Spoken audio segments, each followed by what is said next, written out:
Hello, everybody. Thanks for the warm introduction.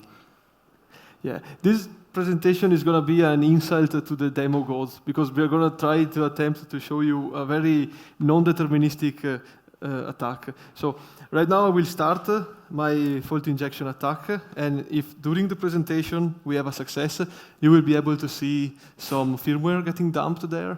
But we don't know if and when it's going to happen. So just place your bets on some random time. Anyway. Okay, so this talk is basically about fault injections and about automotive bootloaders, about the security of automotive bootloaders. And you can apply both parts basically, so also to different other embedded devices. So the fault injection attack that we're going to show might also work for entirely different embedded devices that have some embedded bootloaders that you might need to break through fault injection attacks. All right, so why are we doing this? Why do we do fault injection attacks on automotive systems at all? It's because of the threat model of cars. The main threat for cars is vehicle theft. Basically here, yesterday we saw already Cisco showing a range extension attack. So this is basically how the thefts steal a car and drive it away. But then the main challenge is to get the car into a state where can they resell it, and they want to resell it as a whole car and not in parts because there's more profit out of it. So this means they need to break immobilizers in order to be able to get new keys on the car, and therefore they need some hardware security vulnerabilities. Also, if they don't manage to sell a car as a whole, they want to sell ECUs in ECU aftermarkets. And for that, they need to have a way to make ECUs virgin again, which means to unpair the ECU from the entire vehicle network, since every ECU in a car is paired with each other. They have shared secrets, and they only work in this specific car.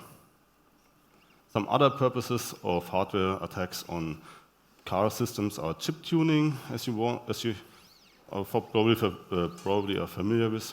And we also have a new thing coming up, which is called features on demand, that you can buy new features in your car right over some apps, for example. Some people want to do mileage manipulation.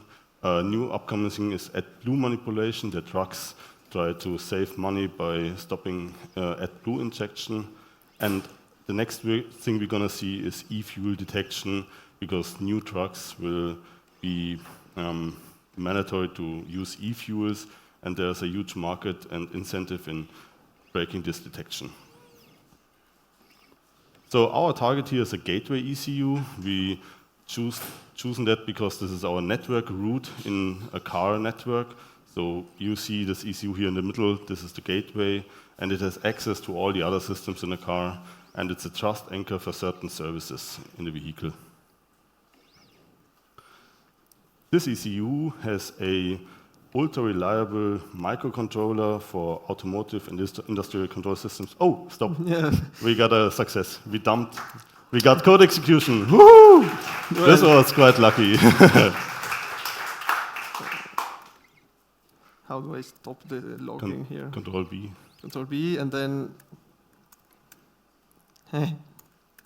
Okay. Okay, now let's go back to our code execution. Okay, we will get back to the presentation later. As I said before, we didn't know when it would happen, but yeah, here it happened. So here, you can see this message, hello TROOPERS23. This comes out of the ECU that we are injecting code into using our fault injection setup. We will obviously explain more details now. I just wanted to show you that, yeah, it does work sometimes. Back to the presentation, I guess. Yes. Right? And later, below we dump the firmware, basically. Yeah, this is just an example of something that we can do once we get code execution. We could, for example, uncensor JTAG or do other malicious activities. Yes.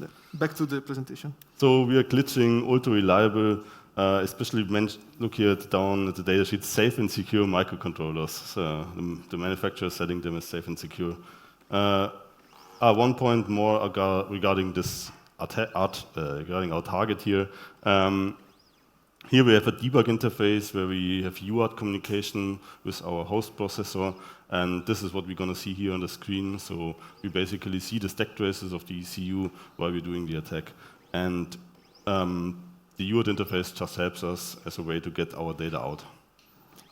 There are other possible feedback channels here other than UART, but UART is better for a demonstration here. So what makes an MCU automotive? Basically, automotive systems need a high resistance against temperatures and high voltages and electromagnetic radiation, which makes us the perfect target for fault injection attacks because you can't break them. If you do fault injection attacks on consumer electronic processors, you might even end up breaking them right in the electromagnetic functionality.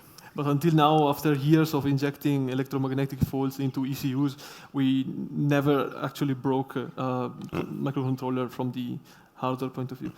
Also, another difference you can see here is that another difference between automotive microcontrollers and consumer microcontrollers is the price is slightly higher.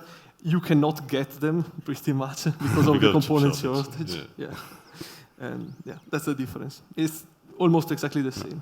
So where do we build up our research? We have a couple of related work we want to mention here. So one paper was safety is not equal to security from RISC-Cure. Here they were attacking similar processors, and they were showing that they can manipulate DCF records here, but with a different kind of attack, obviously. There was Colin O'Flynn with a paper called Bam Bam. We see it here in the picture on the left corner.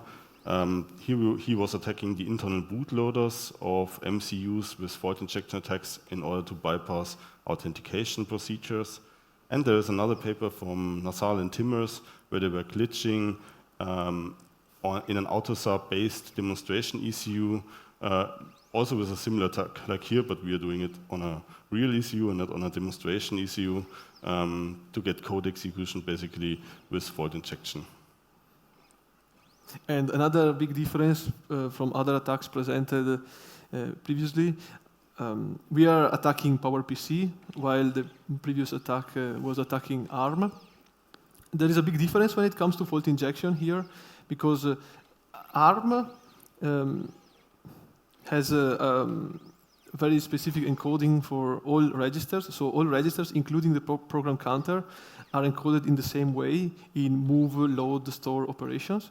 So the instruction that you see before here, the first one is a load from memory into R7, switching a single bit with a fault, which is something that can happen with some luck. You're able to flip this R7 into a program counter, meaning that now whatever value was contained in this memory location is now moved into program counter. And maybe this memory here was manipulated by an attacker. Yeah. However, sadly, exactly this operation we see executed in memcopy. And usually whenever you have external data, you're going to first copy it into some internal buffer, and then you process it. So it's a perfect way to get code execution on ARM. Yes, this works on ARM. However, trying to apply this to PowerPC doesn't work. There is one main issue, is that on PowerPC, the program counter is not encoded like every other general purpose register. It's encoded as a special register, and instructions that access special registers are very few and far between. Usually only constants are written to the special registers, stuff like conditional registers and stuff like that. Another disadvantage of this kind of attack is that we need to know the firmware before performing the attack, because we need to know exactly which instruction to attack. But our attack that we will present today doesn't require reverse engineering. All right. Here's again a picture how we can exploit that. This technique is called wild jungle jumps. It was presented, I think, almost more than 10 years ago now. There was a paper from James Gretchoff. He was showing how to prove that these wild jungle jumps can be exploited.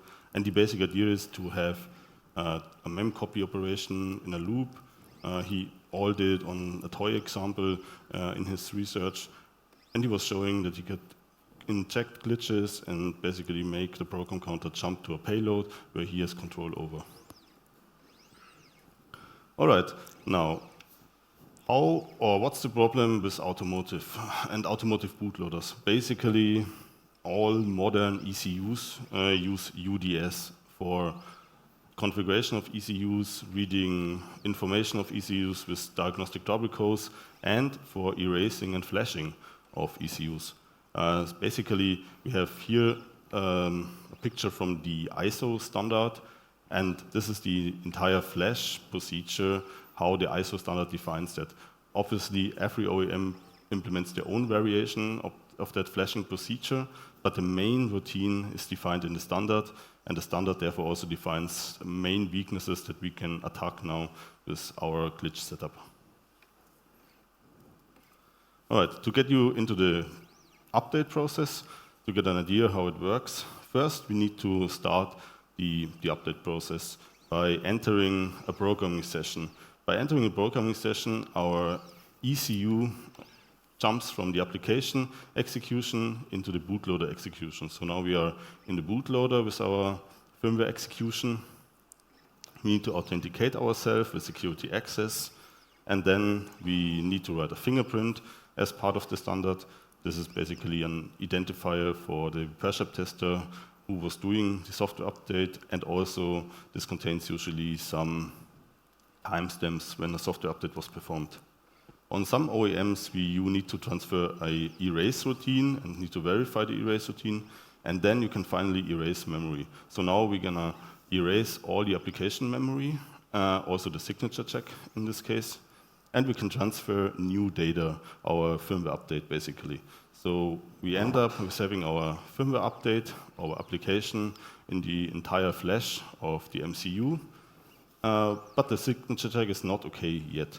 So we need to send a signature check routine in order to advise the bootloader to do a signature verification and to finally write down in the flash memory that the signature is checked and that this application can also be finally executed. On more complex systems, you do a couple of rounds of this erase memory and you transfer a couple of different applications into different sub-processors of the entire vehicle system. Now, how can we attack this? So we cannot manipulate the signature since you cannot sign it. So that's a problem for us when we want to attack it. But what we can do still is, oh, sorry, I forgot about this step. After the application is verified, the program execution ends up in the application again. But in our attack, we can abuse this entire software update process by writing a corrupted application firmware or an exploit firmware in our flash, and we don't care about the signature since we're going to use fault injection. And this is the main weakness of the UDS software update process as described in the ISO standard, that we are able to write huge portions of flash memory of our MCUs without verifying them before we're going to write them down into the silicon or into the flash memory. All right, anything which I should add here? Okay, so yeah, this is what we're going to do in our attack. We're going to use a fault injection, and we're going to jump from the bootloader into our application. Maybe I think that maybe to make it more clear, if the ECU is stuck in the state where the flash space is empty or non-verified, it will just stay in the bootloader. This is why we need to use fault injection to jump into the corrupted application. Okay, yeah. Security access, I forgot about that. We need to break security access in order that we can erase firmwares and that we are able to transfer our payload. So luckily, there's some research available on GitHub. For example, some guy here published the security access routine of Volkswagen. So this affects all current Volkswagen cars. As far as I remember, it's available on GitHub, so you can get the security access routine. Also, there's another guy has a project maintaining unlock ECU. This affects basically Daimler or Mercedes cars. There are a lot of security access routines for Daimler available on the internet, but those only allow you to get security access and to only erase the ECU. So not that much of a problem for now. What you can also do is you go to shady internet forums, you Google a little bit for this repair shop tester tools from the OEMs.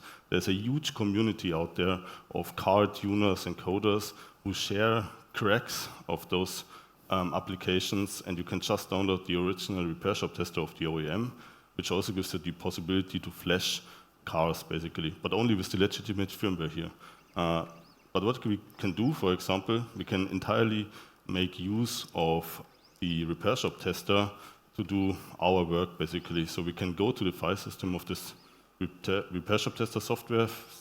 We're gonna replace the legitimate firmware of the OEM with our exploit firmware, and we're gonna press flash in the UI of the tool, and then it transfers to the ECU flash memory our firmware exploit without the need of us reverse engineering the software update process of the OEM and without cracking security access. All right. Okay, so now let's talk a little bit about fault injection. Fault injection, just in general, means bringing the target outside of its specification where it's supposed to be running at. So for example, here there is a picture of a crowbar fault injection, meaning that we are undervolting the target for a short amount of time, so bringing the voltage outside of the specifications. And every time we have a fault injection attack, there are several parameters that we have to tune. And if the parameters are not right, we are just probably resetting the target or maybe causing no disruption at all. In this case, for this simple fault injection, the parameters that are to be tuned are the offset when the glitch starts, here represented by this blue arrow, the intensity of the undervolting, which is this yellow, represented by this yellow arrow, and then the duration of the attack, which is represented by the pink arrow. And of course, you can imagine if I undervolt the target for too long, for a second, the ECU is just going to turn off.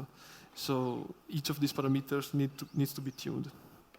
Now, for the specific fault injection that we're using here, which is electromagnetic fault injection, some of the parameters, which constitute the search space for our attack, are the following. We have the type of injection coil that we're using, so the physical device that emits the electromagnetic radiation, its position on top of the target in the physical XYZ space, the duration of the activation of the coil, so for how long we are going to let current flow through the coil, how much voltage we are charging the capacitors before injecting the energy into the coil, and of course, like we just saw before, the offset from the trigger, so how much we are waiting before injecting the fault. Also, the memory state of the target, so whatever is in the memory of the target is important. For example, before we saw how in UDS, using UDS, we can place our payload in the flash, but that's not the only thing we can affect the memory with. We can also just send CAN frames and messages to bring the ECU in a specific state, executing a specific function. There are also other environmental factors that can't be accounted here on stage. And of course, this is not a laboratory environment, so we were really unsure if the attack would even work, and it only worked once for today. But for example, temperature, right now we cannot affect it, or what else? Vibrations and bad luck. Bad luck, demo gods and stuff. Okay. In particular, though, some of these parameters are only dependent on the target, on the target hardware. They are not dependent on the firmware that is running on the target. This is important for us because later, if we don't have much feedback channels from a specific target, like in this case, we have a good feedback channel, which is the stack traces there whenever an error happens. However, if we didn't have a good feedback channel, we could still train our attack train these parameters of our attack on a toy example, and then we could copy all of those parameters, fix all of those parameters after we have a successful fault, and apply them on the real world, only changing the parameters that are different in a real issue. Yes? Okay. The setup that we are using today, that you can see here later if you are interested, we are using a chip shouter to generating the EMP, which is a pretty expensive tool. It's 5,000 euros. Expensive. However, you can also replace this with a Pico EMP that we see here. This one costs more around 60 to 70 euros to build yourself. And yeah, we had good results also with this tool. We were using a CNC mill to automate the positioning of the chip shouter in the XYZ space. Then we are using a generic FPGA to generate the trigger, actually to simplify the attack, to make it more, to have less moving parts on stage. We completely removed the FPGA and we are just triggering on the CAN bus. So in this case, you don't even need it. We're using a chip whisperer to, whenever the trigger happens, delay it a chosen amount of nanoseconds before injecting the fault. This is also an expensive part, but you can get also the cheap version, which is The Husky is around $500. $500. And if you want, you can also make your own using an FPGA.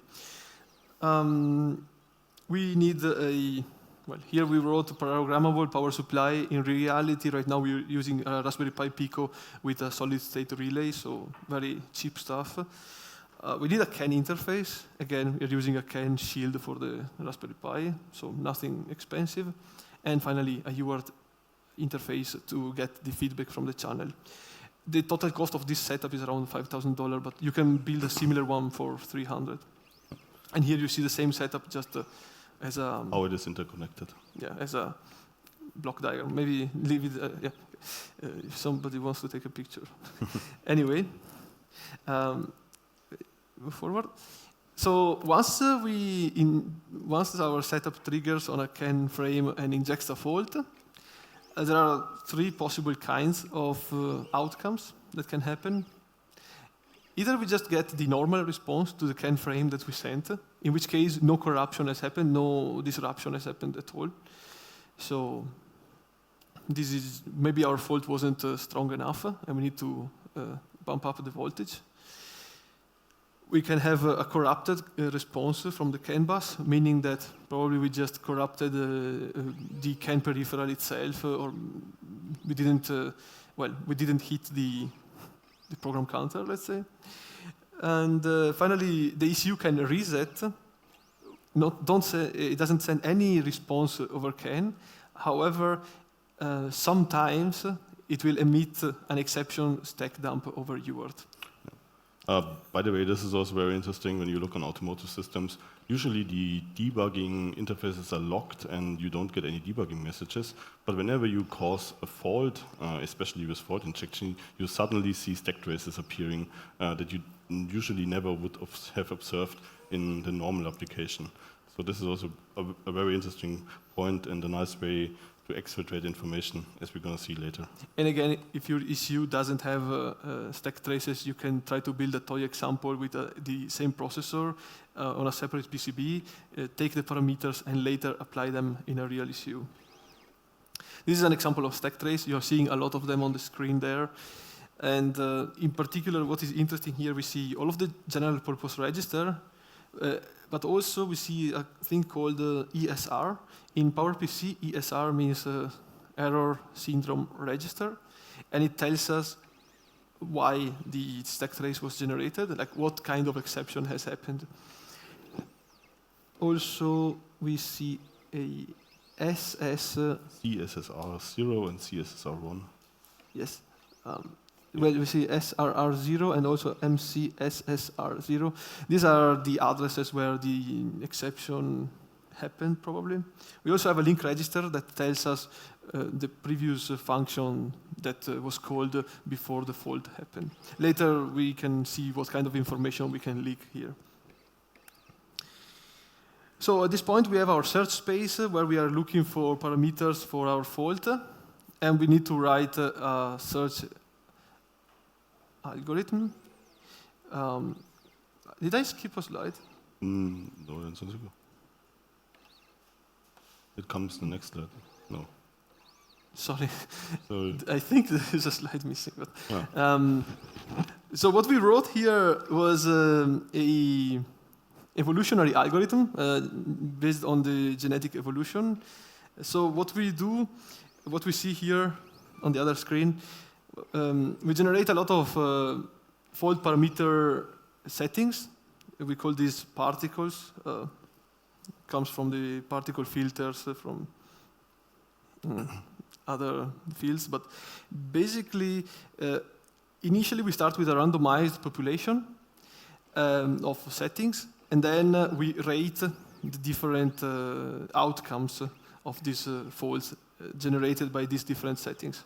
And here you can see the rating of different tuples of settings. And settings that get a high rating, so that get good stack traces, and we will define what good means. But settings that get good stack traces are rewarded by multiplying them in the population, and settings that get bad stack traces or don't get stack traces at all, we kill those, and well, we age them until they just die. So after some time, only the parameters that cause the good stack traces will remain in the population, and then we multiply them by introducing slight mutations, so that in the end we end up with a population of settings that generate good stack traces. Now, what is the reward function? Which kind of faults are we rewarding? First of all, the most important thing in the beginning, if you don't know anything about your target, is try to maximize the variance, the different outcomes that you get. So try to get, for example, if one fault generates an ESR that you never saw before, keep it around, because this is pretty important.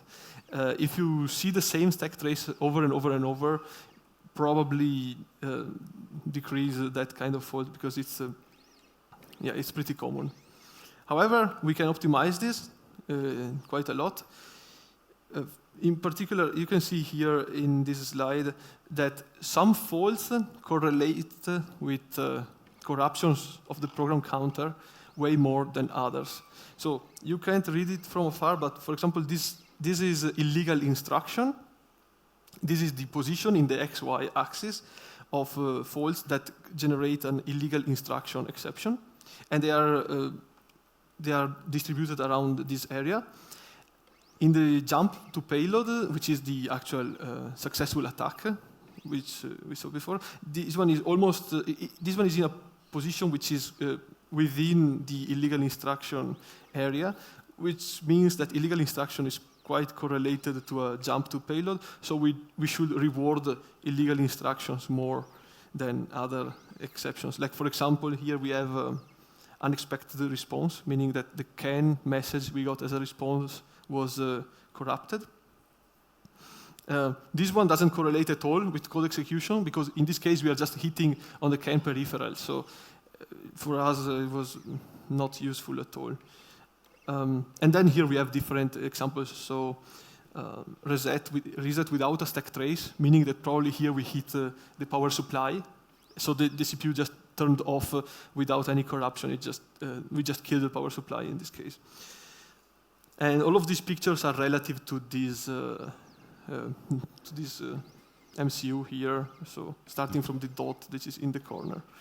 So these pictures were generated by taking around about 4 million captures of stack traces. Uniformly distributed in this case. Without using our algorithm, we just generated this picture to show you how different positions affect the kind of stack trace that you will get. And the most important message here from our side, which is also, in our opinion, new research in the field of fault injection, is that you can use the exception syndrome register, or basically the interrupt vectors of a CPU, to understand what your glitch caused in the system and to use it to optimize your parameters as a feedback channel. And finally, another optimization that we can do here.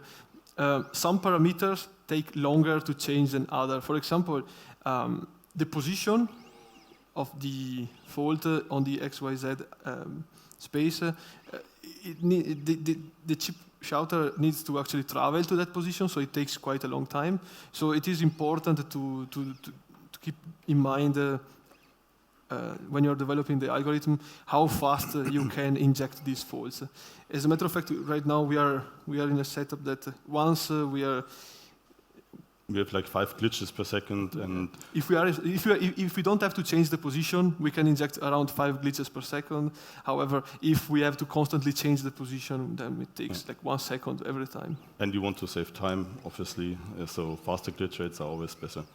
So we defined a distance function taking account the changing of the settings of the shouter and the mill position, basically. Now that we have an algorithm to search for the parameters that will cause a jump to some payload, we need to fill that payload with something. And the problem here is that we don't know anything about this ECU in principle. Like we don't want to reverse engineer it. We just know that we have some empty space that we can write with unsigned code. However, we don't know where our glitch will make the program counter jump to. So we need to structure our payload in a smart way here. What we end up doing, what we saw that is the most efficient, is we try to fill as much area as possible with just knob slice and some jumps to the actual exploit payload.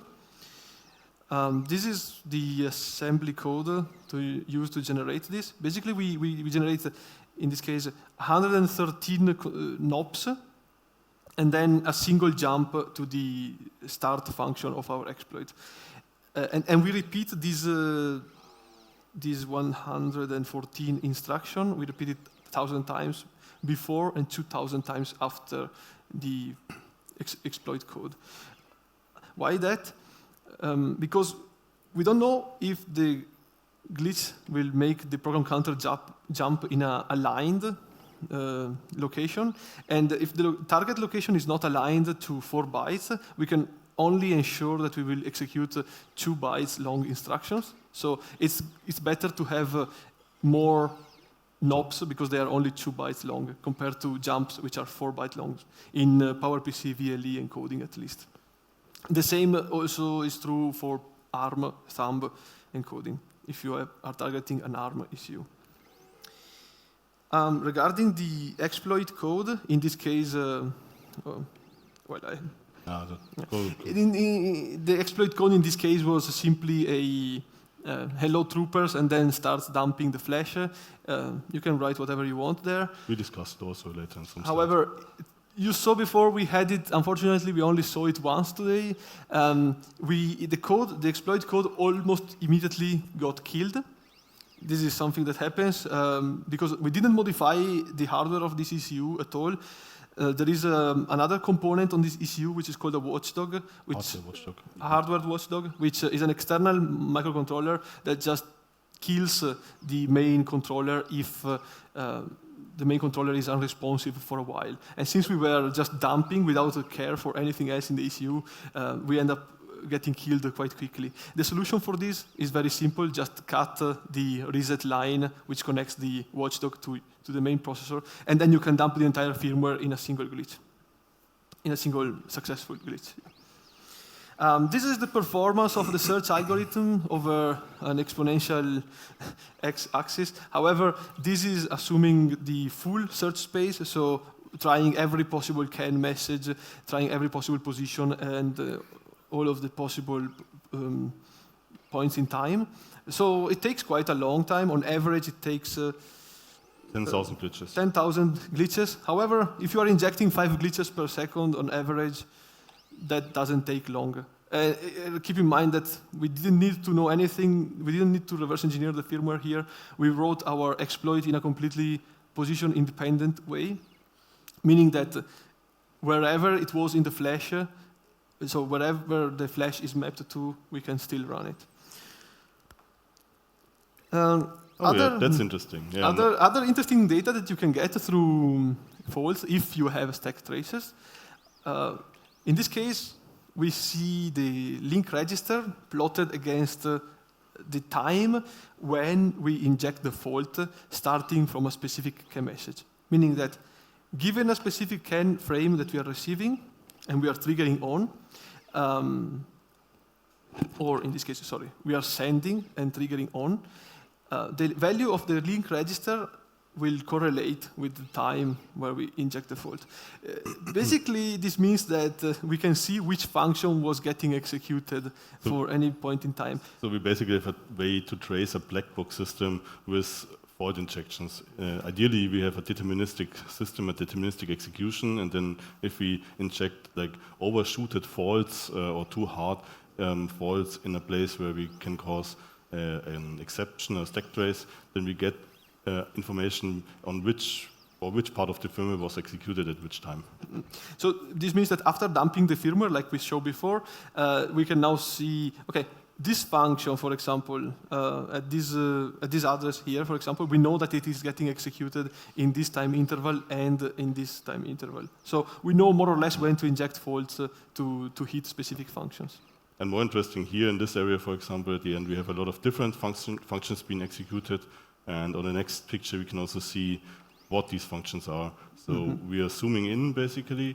And here we have a different plot. We're going to search for known values, basically. Maybe if you're familiar with SHA-1, these are the SHA-1 constants that you can see. And those popped up in the registers of the processor at a given time during our analysis. Also, we see... Yeah. Up here, this is the ASCII payload that we were sending over UDS. So we can also match our own payload with the stack traces that are getting emitted. So we know when our payload is getting processed in time. And this is very helpful if you want to analyze which kind of functions, where, for example, cryptographic functions are being executed in time on your system, without any information about it. So in this case, without reverse engineering this, we know that this ECU is using SHA-1 because we see the SHA-1 initialization numbers. All right. Okay, so what is happening here? We are corrupting the program counter, obviously, because we are jumping somewhere that it shouldn't be. However, how are we doing it? Remember that so it can't be that we are just replacing the... We cannot override the program counter with a move command. This is not possible by the instruction set. So it has to be a different reason. Yeah. And we researched a while to understand it. We obviously we're not skipping an instruction because on ARM, if you inject a fault that causes an instruction to be fetched as zeros, that zero is actually a valid ARM instruction, is just a NOP. So in ARM, by injecting a zero, using, for example, crowbar glitching, you can just skip entire instructions. In PowerPC, this is not true because zero or FF, they are not valid instructions. So this is also not what is happening. We are not just skipping a check and jumping into the target. So the question is PowerPC immune to fault injection attacks? And no, it's not, but the attack is completely different. Yeah, in this case, what we think is happening after some testing here is that we're thinking that the stack pointer is which is R1 in PowerPC, is getting misaligned, and then when the link register is read back from the stack, the wrong link register is read. So the wrong value is read into the link register. That's kind of like a ROP. No, not really. It's kind of like a buffer overflow attack. Just fault injections. We make it on purpose. We make it happen.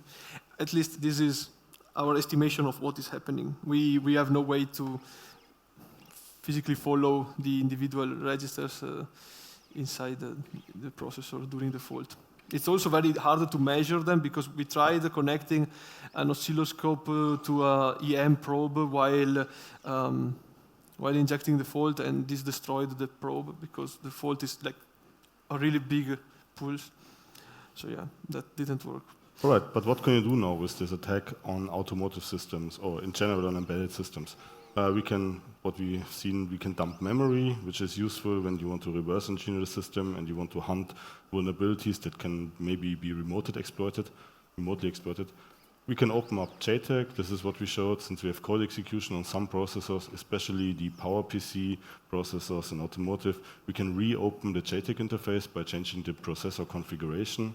We can also write to flash memory, so we can also write there our own firmware basically in order to change the ECU entirely. We can write, if you remember from before, we can rewrite the flag that says, yes, this firmware signature has already been validated, don't do the check again, meaning that once we do that, our firmware is getting executed every time.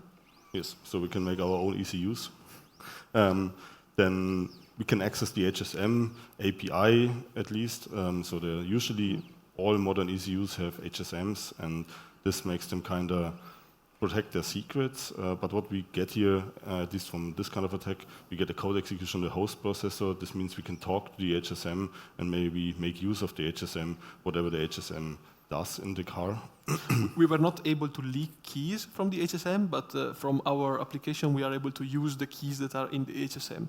This is because the HSM interface is pretty standardized in AUTOSAR compliant cars. There is this standard called AUTOSAR SHE, Secure Hardware Extension, and yeah, the HSM usually speaks that protocol. We can just give it something to sign, and it signs it for us. And especially on these PowerPC processors, MPC and SPC, how they're called, we can manipulate a lot of in the chip configuration because this is done with DCF records, and some of them can be overwritten afterwards, which means you can change a lot in the chip. All right, how about ARM? We also did some analysis on ARM. We tried running the same algorithm on ARM. It was a disaster for the target, not for the attack. Like we were saying before, ARM has some design decisions that make it more vulnerable to fault injection. So maybe I go quickly back to the slide from PowerPC. You can see, maybe you can't see, but I can tell you that the jump to payload probability, even if the parameters are right, is 0.4%. On ARM, the probability is 5% on this spot, and the spot where the execution happens is much wider, meaning that on ARM, you don't even need that much luck to get fault code execution with this attack. Very good. So, what can you do to mitigate this stuff? You can use memory protection units and basically implement write or execute in your bootloaders. You could disable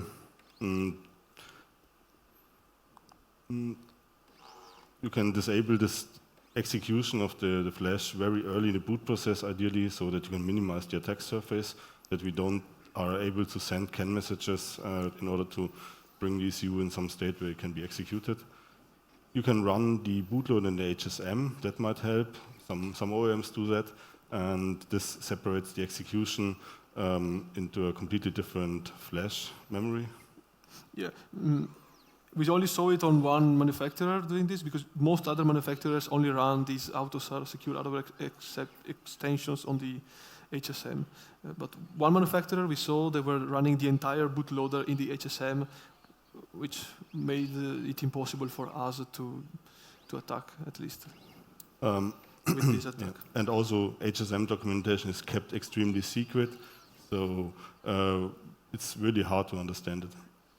And in our opinion, the UDS software update process should be revised. Okay.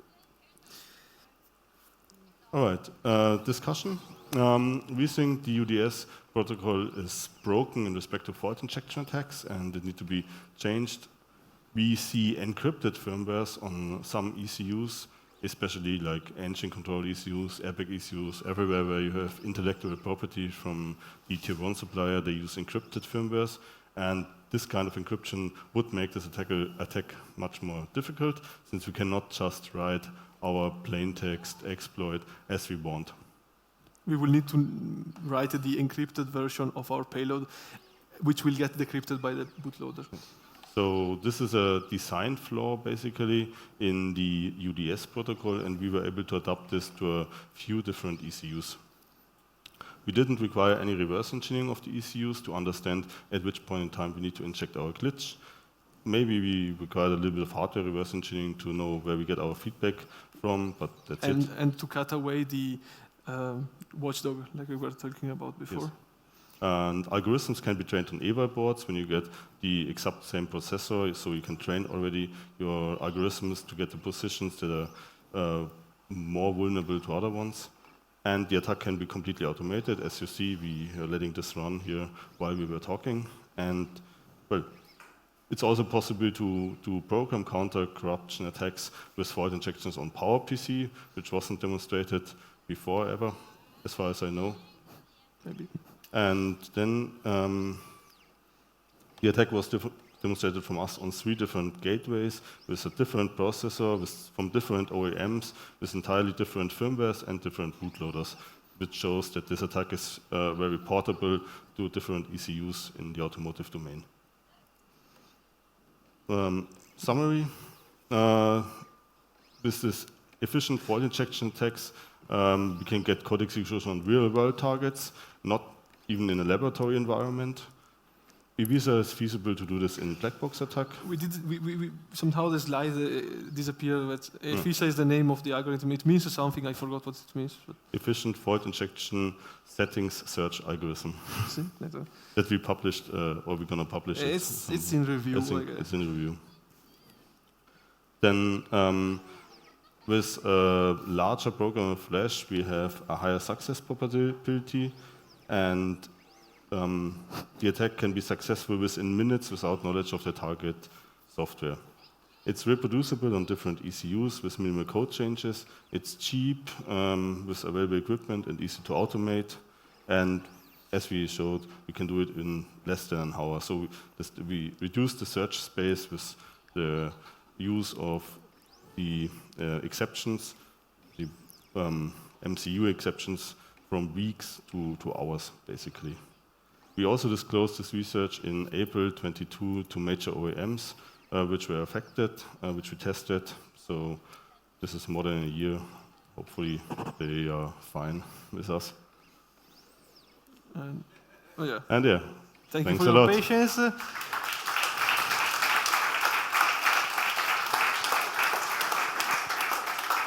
Send here ECUs that you want us to test to this address. We will attempt to inject these faults, and yeah, call us or contact us. Yeah.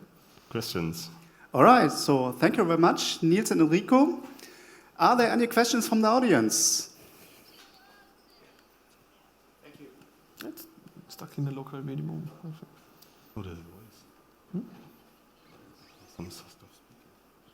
Behind us. Oh. Thank you.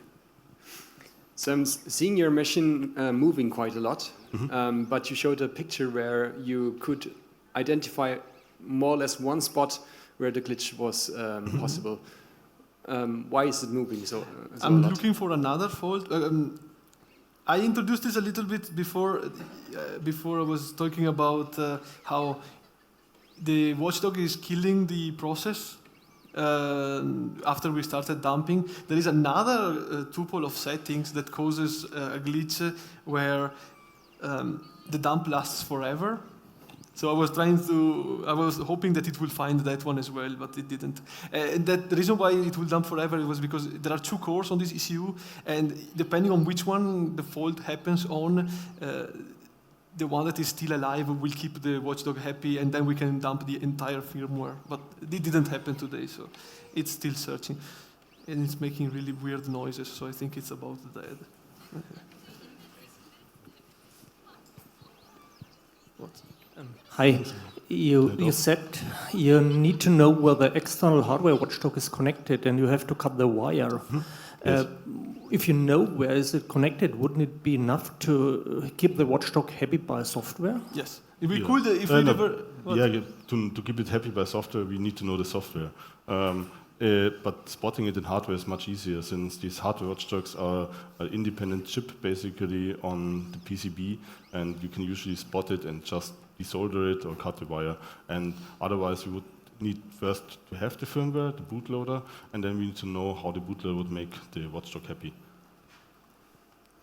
But yeah, it will be possible, and when we try... Yeah, I guess that if we wanted to make a bigger exploit, like write our own firmware, we would have to do that, yeah. We did it on other cars, not on this one. Great talk. Thanks. Super interesting. Thank you. Kind of two questions. You mentioned in the mitigations, one mitigation would be encrypted firmware, and another one would be write or execute on the processor level. I mean, these things are done in consumer devices. Why are those things are not done in car ECUs? Some manufacturers do it.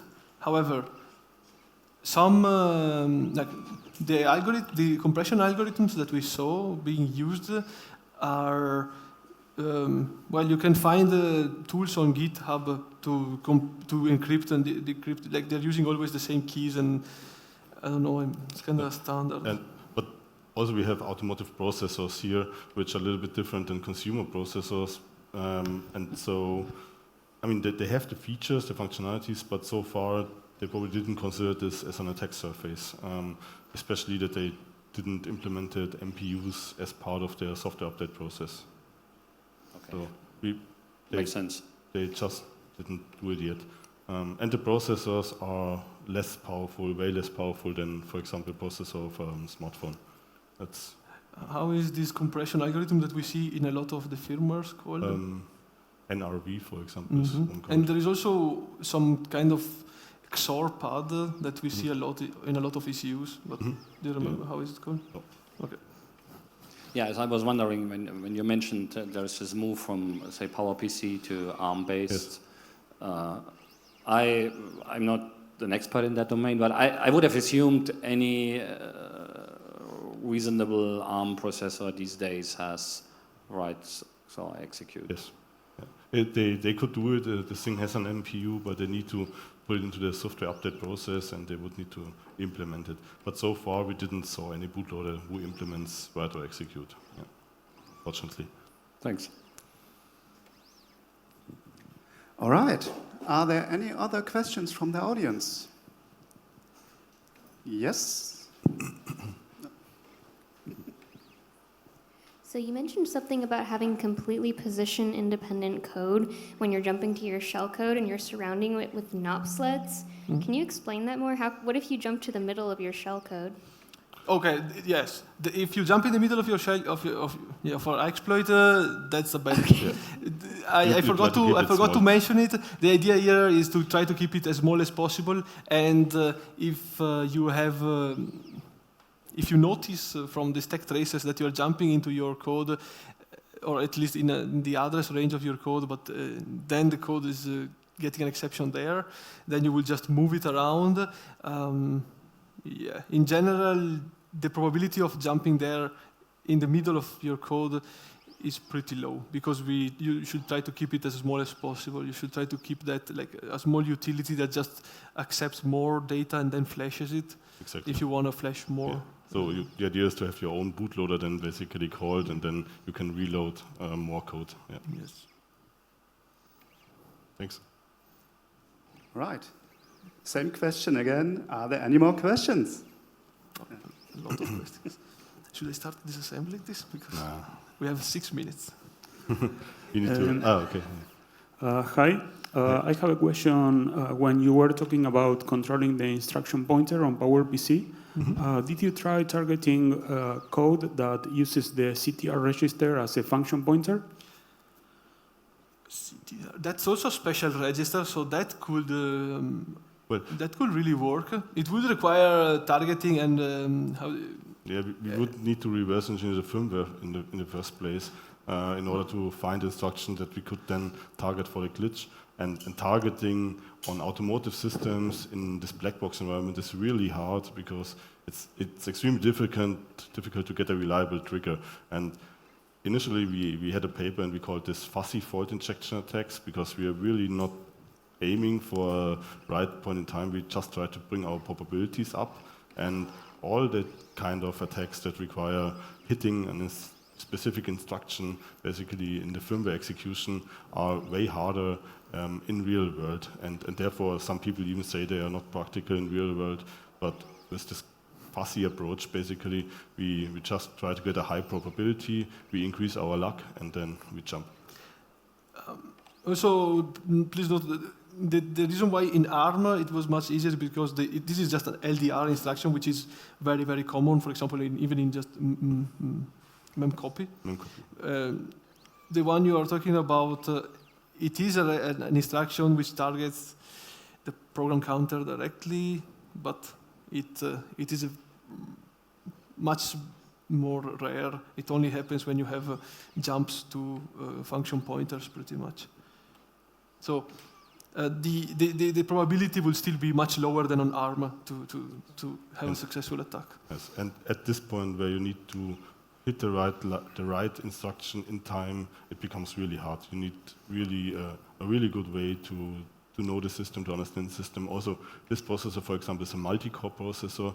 You even do not exactly know what's going on at the right point in time, which core is accessing which memory and stuff like that. So we don't need to care about all of that. And I would say that the stack pointer is also a little bit easier because, again, there are much more operations on the stack pointer. Yes.